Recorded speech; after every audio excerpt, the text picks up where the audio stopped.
Linda Sue Park was born in 1960 in Urbana, Illinois, to Korean immigrant parents. She grew up speaking English, but has learned over the years how to speak a bit of Korean.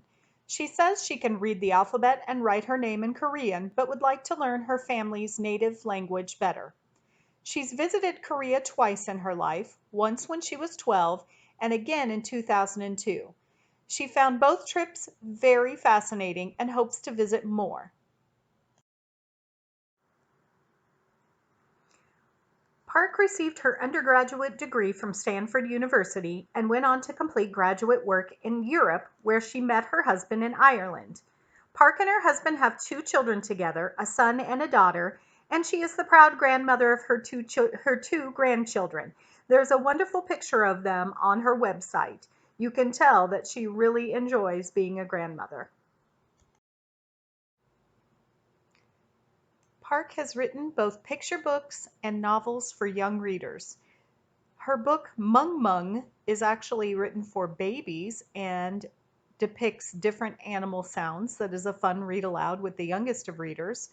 And she writes all the way up to the level of middle grades, where she's written such books as Seesaw Girls and Kite Fighters, and a couple more that I'm going to highlight for you in just a moment.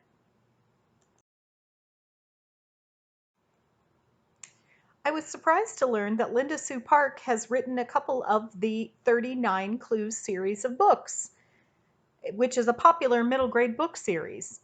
Also, I was reminded that she had written the book A Long Walk to Water, based on the true story of a young boy who was airlifted from the Sudanese desert and brought to the United States in the mid 1990s. He later goes on to go back to his homeland to craft fresh water sources for the people. It's a really wonderful read and one that is quite a popular Linda Sue Park title.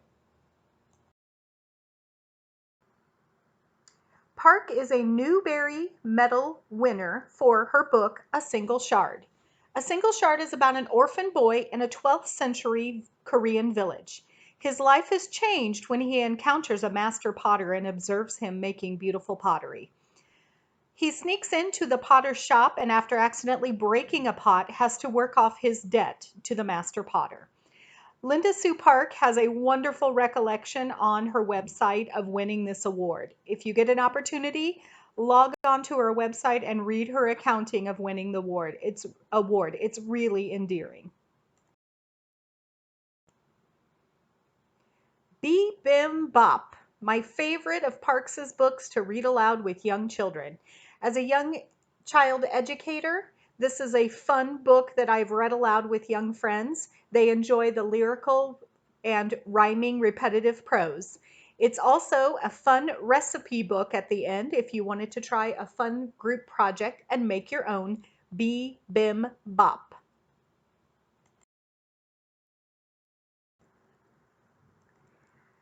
PBS Learning Media has a wonderful retelling of Bee Bim Bop. If you have a few minutes, click on the link and watch the wonderful animated storytelling of Bee Bim Bop by Linda Sue Park.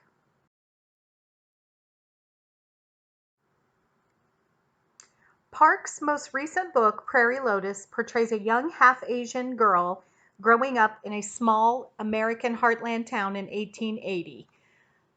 The website says, narrated by Hannah, the novel has poignant moments yet sparkles with humor, introducing a captivating heroine whose wry, observant voice will resonate with readers.